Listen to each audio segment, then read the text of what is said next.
네, 국민의힘이 선대위 전면 해체 후 수습책을 찾느라 분주합니다. 변화와 단결이라는 이름으로 의원총회도 오늘 열었는데요. 이 자리에서 대표 사퇴 결의안이 또 논의가 됐습니다. 62일 남은 대선 국면, 거대 양당 두 후보 움직임과 최근 지지율 상승세를 보이는 안철수 후보 행보까지 함께 짚어보겠습니다.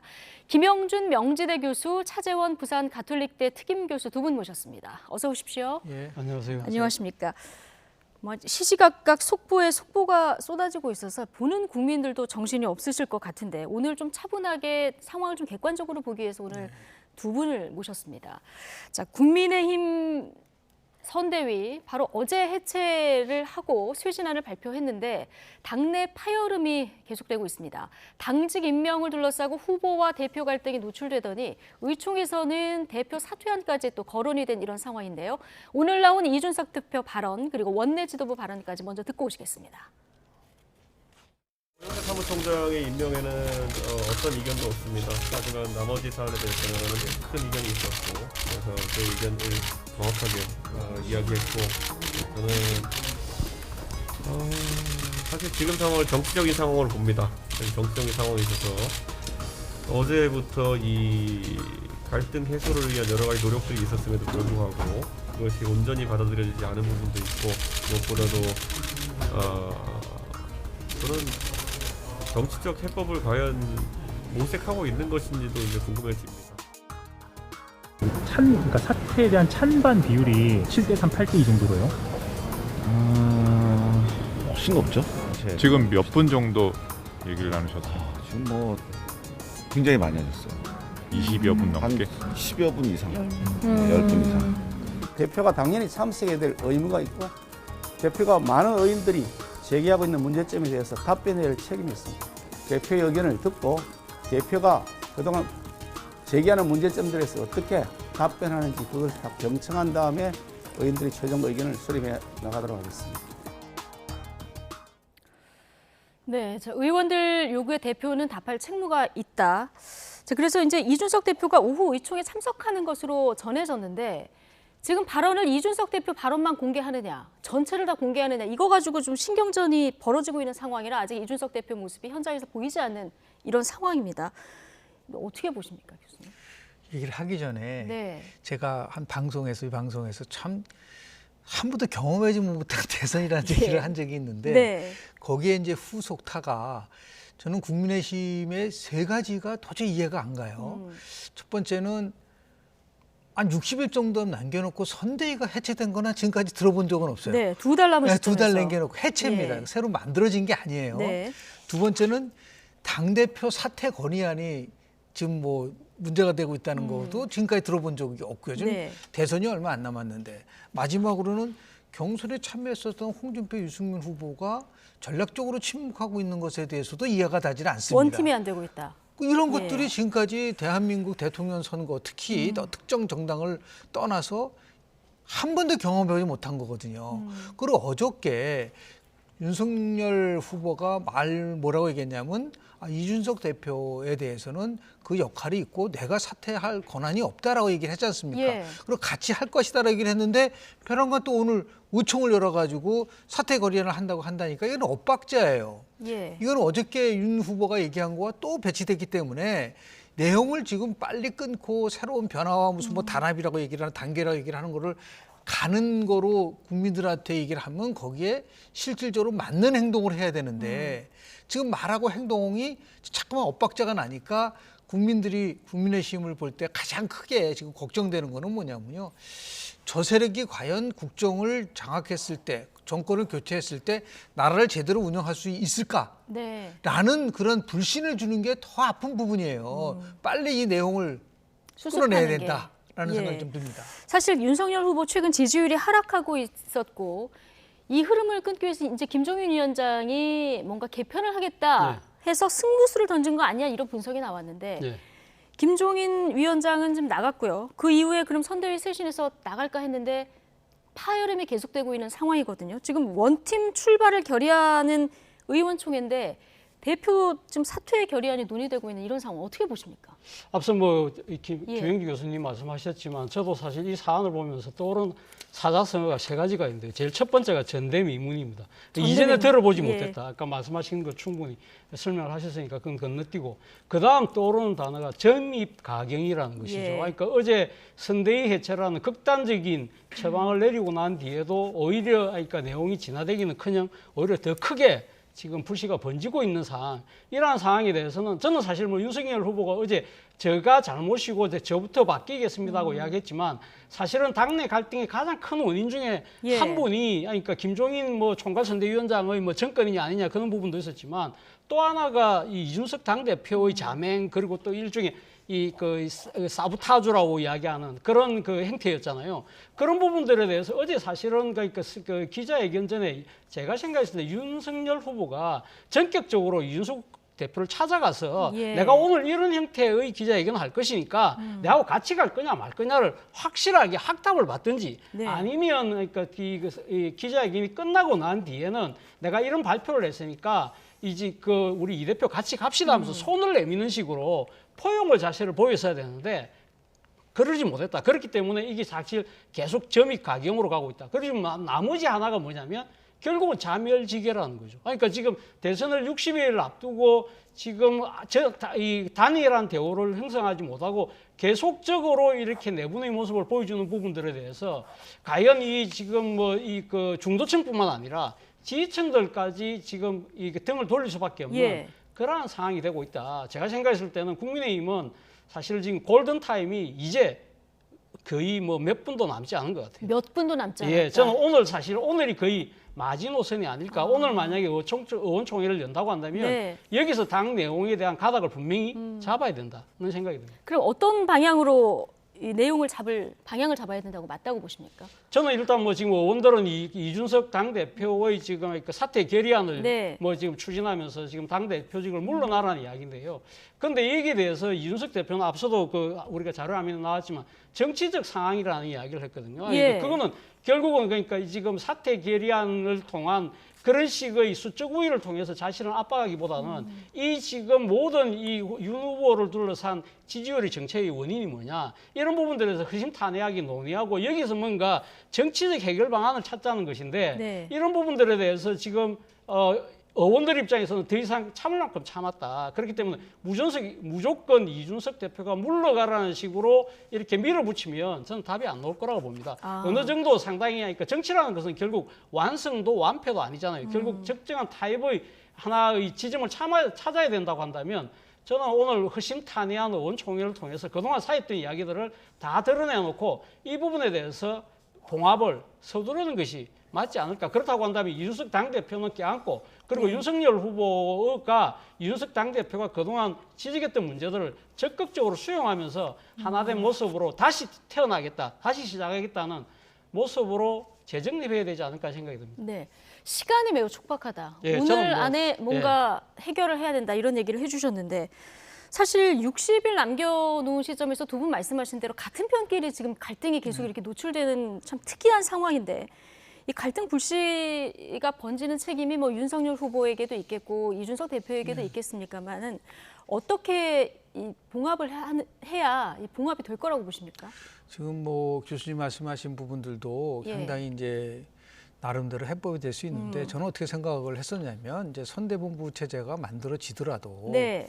2030과 관련된 것들은 전부 다 이준석 대표 당신이 한번 맡아서 해보십시오. 네. 라고 역할을 주는 게 중요했다고 생각을 했거든요. 예. 명확한 역할을. 그렇죠. 명확한 역할과 예. 기능을 줘야지만이 그 명분이 있는 거거든요. 그리고 더 나가서 앞으로 이준석 대표와 관련된 어떠한 음해나 예를 들어 공격하는 거는 이 윤석열을 공격한 거로 상관해서 나는 용납하지 않겠다. 후보에 좀 명확한 메시지가 그렇습니다. 있었어야 그러한 된다. 것들을 했었으면은 훨씬 더 빠르게 이제 내용이 좀 이제 치유가 될 수 있는 부분인데 오늘 그런 의미에서 사퇴 결의안은 한마디로 얘기해서 이건 패착이다. 패착이다. 왜냐하면은 사퇴할 수가 없는 상황이거든요. 예. 당원 당규상도 없고 이게 진짜 관철되려고 한다고 하면은 기간이 또 굉장히 많이 걸리고 네. 지난 뭐 2019년도에 손학규 대표 체제 바른미래당 기억나시잖아요. 그렇죠. 뭐 나가라 안 나가도 홀로 남았지만 결국은 2020년 2월 달 20일 날 겨우 이제 사퇴를 했거든요. 예. 근데 지금은 대통령 선거 기간이기 때문에 그런 의미에서 봤을 때 분명한 것은 역할을 주고 함께 같이 갈 수 있다는 것을 가져가줘야지 이런 식으로 해서 마치 당대표를 쫓아내요. 저는 그렇다고 해서 당대표인 이준석 대표의 행위에 대해서 절대로 동의할 수가 없어요. 가장 큰 거는 이준석 대표가 꼭 염두에 둘 부분은 뭐냐면요. 자꾸만 자신의 행동이 기존에 있는 여의도 문법을 파괴하고 예. 새로운 걸 보여준다고 얘기를 하는 것 같은데 착각입니다.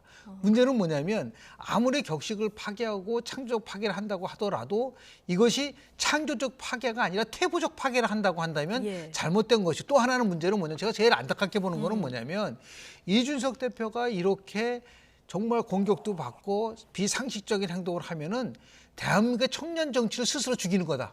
예. 그러니까 36세 영선으로서 새로운 청년 세대의 정치를 하겠다고 아주 혜성같이 들어왔는데 이런 정도로 한국 정치판을 뒤 흔들고 대선판을 뒤 흔들어 버리면은 다음부터 대한민국에는 아 청년 정치는 안 되겠구나, 청년 세대는 안 되겠구나 하는 굉장히 부정적 이미지를 심어주기 때문에 이런 면에 대해서 더 통감하고 그런 의미에서 이준석 대표는 당당하면서도 책임지는 모습을 보여줘야 된다. 예. 자꾸만 바깥에 돌고 자기 말만 얘기를 하려고 한다면 한마디로 정치를 잘못 배운 거예요. 그러니까 정치의 문제, 정치 상황이라고 그랬지 않습니까? 예.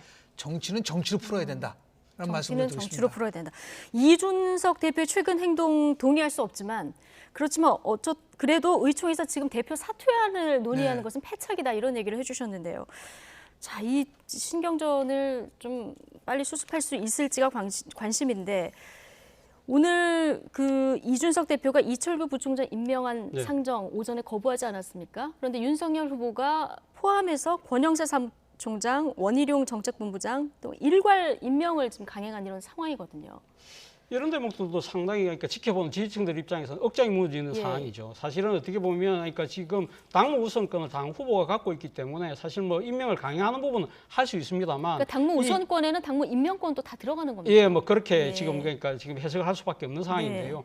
지금 사실은 뭐 지금 이준석 당대표 입장에서는 권영세 사무총장 임명안은 아마 본인이 받아들이지만 이철규 사무부총장에 대해서는 아마 상당히 여러 가지 문제들을 들어서 네. 아마 본인이 반대를 했던 것 같아요. 근데 이러한 부분들이 그러니까 수면 위로 올라오기 전에 물 밑에서 나름대로 조율이 되고 여기서 깔끔하게 뭔가 이 해결이 되는 그러한 모양새가 사실 선거를 앞두고 있는 공당의 모습인데 전혀 그렇지 못하고 이러한 부분들이 공개적으로 드러나고 그것 때문에 어제 후보가 결단을 했다는 이 여러 가지 아주 결단의 모습들이 다 퇴색해버리는 그러한 상황이 돼버린다는 거죠. 그것이 오히려 더 내용이 더 커져버리는 상황이 된다고 한다면 상당히 이러한 부분들에 대해서는 아마 뭐 지금 당장은 뭐 윤석열 후보한테 발등에 불이 떨어져 있긴 합니다만 앞서 말씀하신 것처럼 영선 대표라는 이 젊은 층의 지지를 갖고 지금 제1야당의 당대표가 된 그러니까 이준석 당대표 입장에서도 상당한 정치적 책임을 면할 수가 없다. 사실 이번 대선에서 지고 나면 당대표로서의 이 정치적 지위 또는 자신의 개인적인 정치적 운명까지 걸 수 있을까요? 예. 저는 뭐 제가 봤을 때는 이준석 당대표의 입장에서도 사실 오늘이 절체절명의 시기에 지금 있다는 생각이 듭니다. 예, 후보와 대표의 행보를 좀 이해할 수 없는 부분들이 좀 있다 보니까 이게 3월 대선과 함께 5구 재보선도 함께 치러지지 않습니까? 이 공천권을 둘러싼 힘겨루기다 이런 분석까지 또 나오는데 그거는 어떻게 과도한 분석이에요. 그건 과도한 왜냐하면 분석이다. 결과가 어떻게 나오냐에 따라서 만약에 윤석열 후보가 지게 되면은요, 네. 바로 그 다음 날 이준석 체제는 붕괴되는 겁니다. 그러니까 새로운 비대위 체제가 나올 수밖에 없는 것인데, 예. 그래서 뭐 그 이후에 공천권을 내가 장악하기 위해서 계속 갖고 있다. 거기에는 너무 이제 이건 과도한 너무 넘치는 분석이다. 거고요. 예. 다만 이준석 대표한테 좀 충고를 좀 하면은 본인이 한 말에 대해서 책임을 져야 된다. 첫 번째는 뭐냐면 정권 교체를 위해서 모든 힘을 다 바치겠다고 얘기를 했잖아요. 네. 근데 지금은 결과론적으로 하여튼 자신의 행동에 의해서 지지율이 하락하든 하여튼 곤혹스러운 상황이 바뀌었는데 네. 두 번째는 뭐냐면 울산에서 회동을 한 게 12월 3일입니다. 12월 3일에 회동을 하면서 뭐라 그랬어요? 당무 우선권에 관련돼서 존중을 하고 요청을 하면은 당대표는 그대로 따르겠다고 대국민 약속을 한 거예요. 예. 그래서 지금 윤 후보가 이 두 사람에 대해서 요청을 했을 때 그럼 당연히 자기가 한 말에 책임을 지고 받아줘야죠. 그런데 거기다 대놓고 권영세 사무총장은 괜찮은데 이철규 상무부총장은 안 된다. 네. 그것도 다시 또 윤핵관으로 연결시켜가지고 그런 것들이 잘못됐다는 겁니다. 예. 왜냐하면 그 하나하나가 사실로 확인되지 않은 것을 일방적 주장, 더 나아가서 또 아주 황당한 말도 했는데요. 자기가 지금 연습 문제를 줬는데 연습 문제를 잘 풀지 못해가지고 이해가 안 가. 자기가 네. 지금 연습 문제를 줄 상황인가요? 그런 말 하는 것 자체가 네. 굉장히 정치적인 미숙하다. 네. 정치적으로 잘못 배웠고 정치에 대한 접근 방법이 완전히 잘못됐지만 그럼에도 불구하고 그 대표를 현 상황에서 쫓아낸다? 네. 그건 더 미숙하죠. 예. 그런 의미에서 빨리 이번 의총을 통해서 오늘 의총을 통해서 이거를 해결하지 못하면은 정말 국민의 힘은 더 큰 예. 내용으로 빠질 수 있고 국민들이 점점 멀어질 수밖에 없다는 것을 절박한 심정으로 이 문제를 풀어가야 되지 않을까 생각을 좀 지금 합니다. 말씀하신 연습 문제 말씀하셨으니까 출근길 그 시민들한테 인사하는 이 부분도 있었는데 윤 후보가 오늘 아침 여의도역에서 깜짝 출근길 인사를 단행했습니다. 이 모습 잠깐 보고 오시겠습니다. 시민 여러분 새해 복 많이 받으십시오. 시민 여러분 새해 복 많이 받으십시오.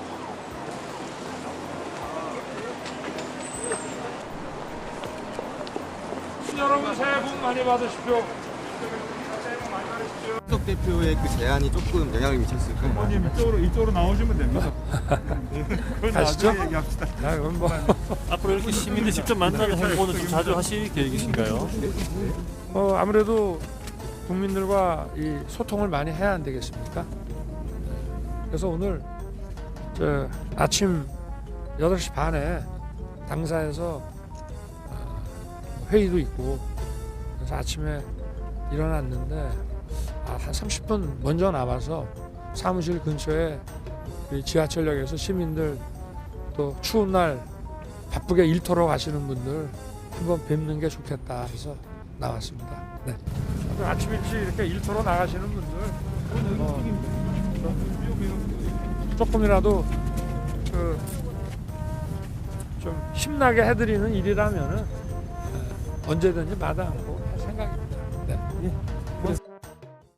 네, 출근길 시민들 신나게 해드리는 일이면 언제든지 나서겠다 이 얘기도 듣고 오셨는데 윤 후보 어쨌든 이준석 대표가 연습 문제를 풀긴 한 거죠. 예, 풀긴 했는데 아마 네. 출제자의 의도하고 조금 방향이 다른 것 같아요. 출제자 의도와 그래서 방향이 다르다. 출제자가 상당히 좀 화를 낼 수밖에 없는 상황인데요.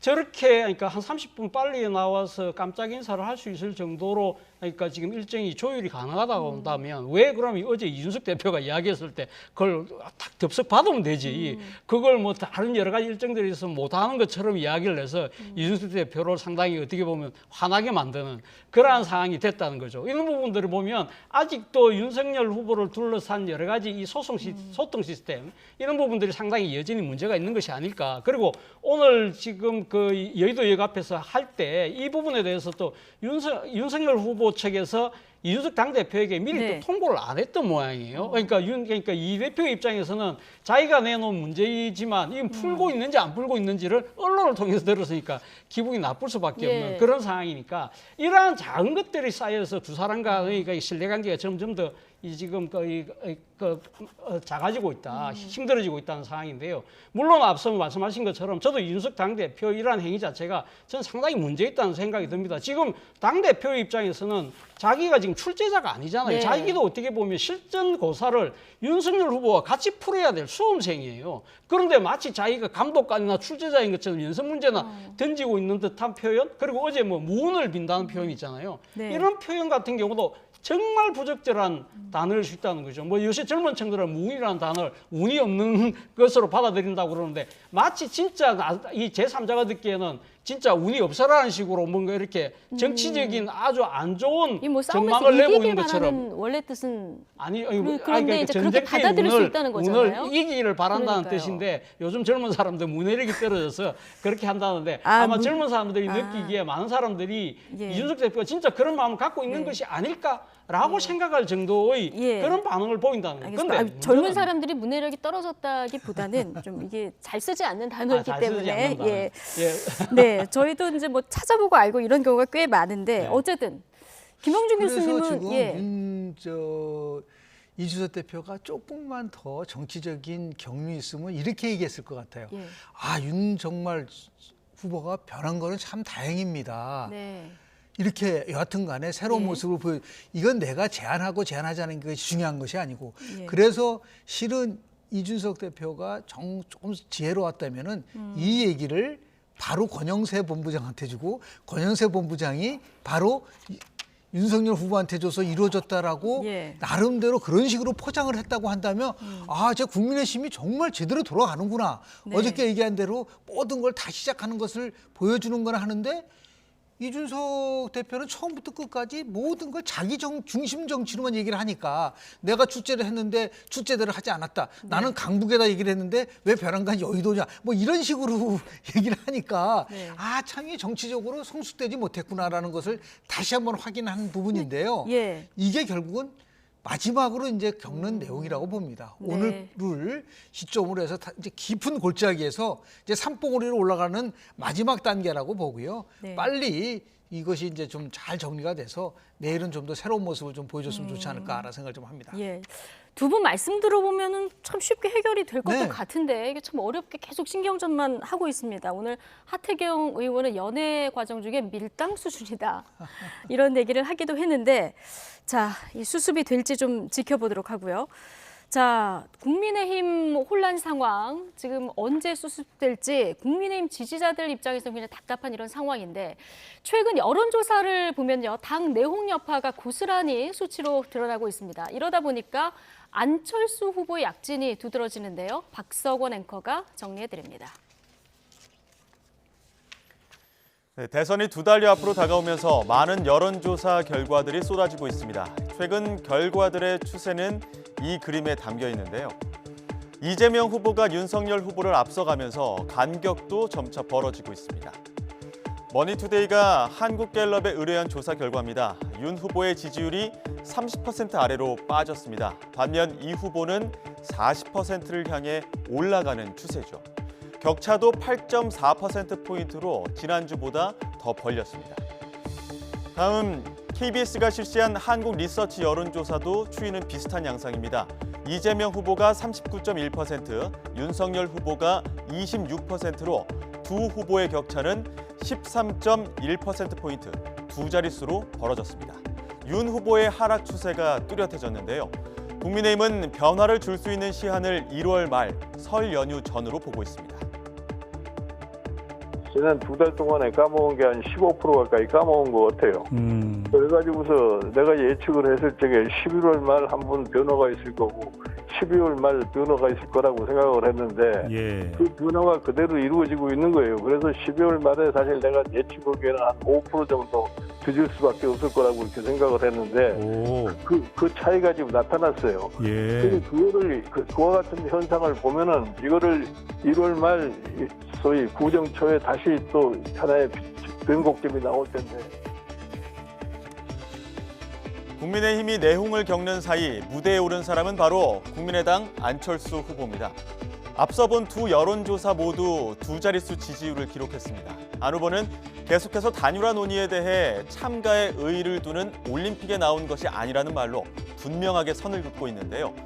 정계에서는 설사 단일화를 하지 않는다고 해도 윤 후보가 지지율을 회복하지 못하면 야권의 민심이 안 후보 쪽으로 쏠릴 수 있을 것으로 보는 시각도 있습니다.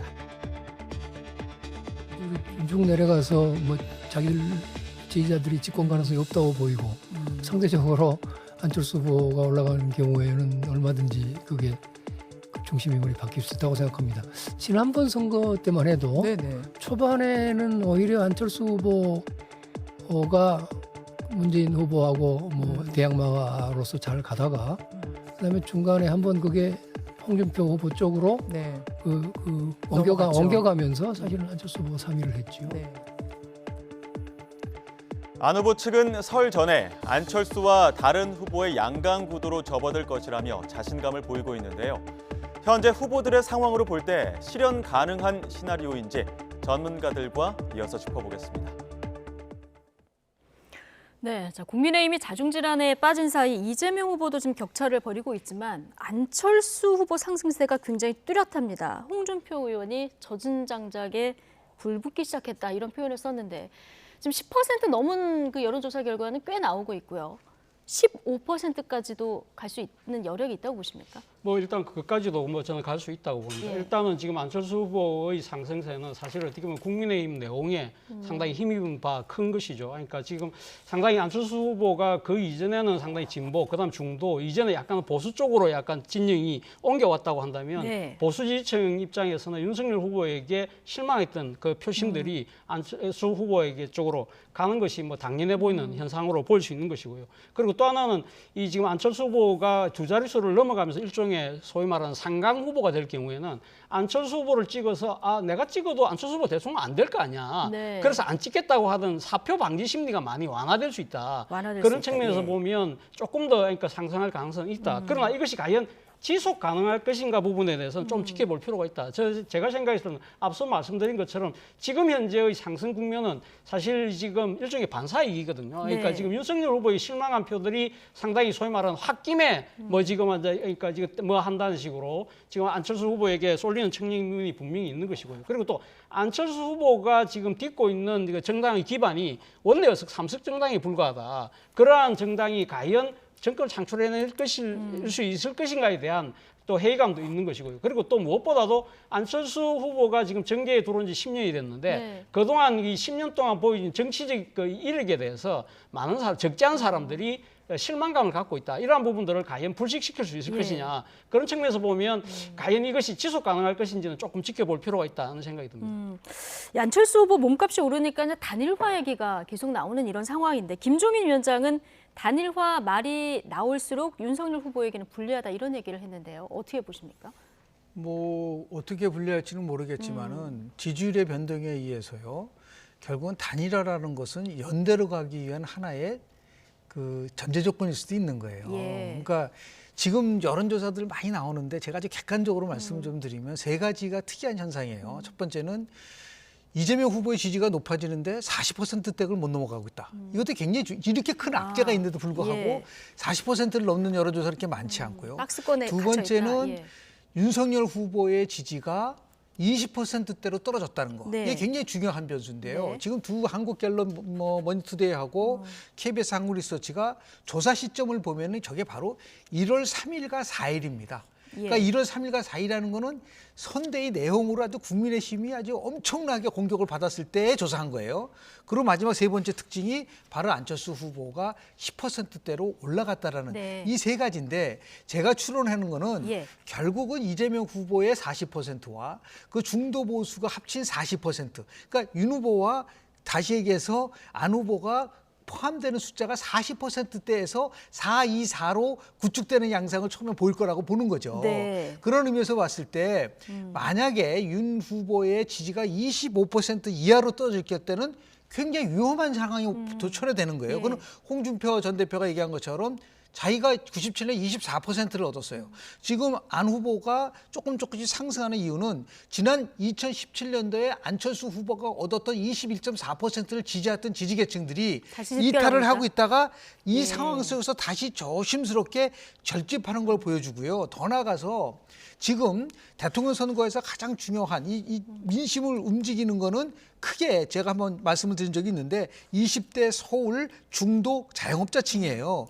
지금 한국 리서치하고 KBS가 얘기한 걸 보면 이 4대 계층에서 모두 다 안철수 후보는 올라가고 있고 네. 윤 후보는 떨어지고 있기 때문에 이 부분에 대한 것을 빨리 제동을 걷지 않는다고 한다면 안철수 후보가 15%대에 올라가는 거는 빠른 속도로 올라갈 가능성이 굉장히 크다고 보는 그렇기 예. 때문에 이번에 선대위 체제를 개편을 한 거거든요. 그렇군요. 그러니까 25% 정도까지 떨어지면 정말 위험하기 그렇습니다. 때문에 지금 이 갈등을 빨리 수습해야 된다 그렇습니다. 네. 말씀이신데 조금 전에 이제 발표된 가장 최근 여론조사인데 아랜서치 여론조사를 보면은 야권 후보가 만약에 단일화를 했을 경우에 이제 가정해서 한 건데 안철수 후보가 이재명 후보하고 양자 대결을 했을 때 안철수 후보가 앞서는 이런 결과까지 나왔거든요. 그렇습니다. 그거 뭐 지금 상황 속에서는 조사 내용을 보면 33.7%가 예. 이재명 그리고 안철수 후보가 41.6%, 심상정 후보 4.8%로 나왔는데요. 네. 이거는 뭐 지금 가상적인 거를 얘기를 하고 있는 부분이기 때문에 결국 이건 뭐냐면 범진보와 범보수인데 자 보십시오. 33.7 더하기 4.8을 한번 해보십시오. 거의 40%예요. 그렇죠. 그리고 지금 안철수 후보도 41.6이니까 거의 40입니다. 그러니까 진보 40, 중도 20, 그리고 보수 40이라고 한다면 40대 49도가 만들어지는 상황이라고 볼 수밖에 없기 때문에 네. 이걸 가지고 뭐 굉장히 이재명 후보가 또는 안철수 후보가 이긴다라고 얘기는 굉장히 어려운 부분이고요. 네. 결국 구도가 3자 구도인데 저런 식으로 가면은 왜 안철수 후보가 좋을 수밖에 없냐면 심상정 후보가 결국은 누구 표를 잠식을 하겠습니까? 결국 이재명 표죠. 후보 표를 예. 잠식을 하기 때문에 네. 저쪽은 중도 보수가 하나가 됐고 그리고 심상정 후보가 나온다고 하면 진보는 분열됐기 때문에 저런 결과가 나올 수밖에 없는 특정한 인물에 의해서 결정된 것이 아니라 네. 결국은 진보와 보수라고는 이념적 지형에 의해서 나온 결과라고 저는 1차적으로 해석을 좀 하고 싶습니다. 예, 이번 대선에서도 역시 단일화 변수는 굉장히 큰 네네. 변수가 될 수밖에 없는데 자, 민주당 얘기를 짧게 좀 해보겠습니다. 민주당 이재명 후보 연일 정책 행보에 집중을 하고 있는데 지금 국민의힘 내홍에 언론의 관심이 쏠려 있는 상황입니다. 자, 이런 중에 탈모 관련 소확행 공약이 화제를 모으고 있었는데 관련해서 이재명 후보 이야기 잠시 듣고 오시죠. 의료보험을 지원하는 게 맞는지 또 어느 정도 경계선 내에서 지원할지 문제는 저희가 심도 있는 고민을 하고 있다는 말씀을 드리고요. 정말 수없이 많은 사람들이 현실적으로 고통받고 있다면 그 재원을 부담하고 있는 그들을 굳이 배제해서 이렇게 섭섭하게 할 필요는 없다라는 생각이 듭니다. 일단 재원 규모도 그 전체 의료보험 지출액에 비하면 무슨 타격을 줄 정도로 대규모가 아니기 때문에 지나친 정치 공세라는 생각이 듭니다. 네. 오랜만에 이제 정책 이슈에 관심을 갖게 한 이슈이긴 합니다.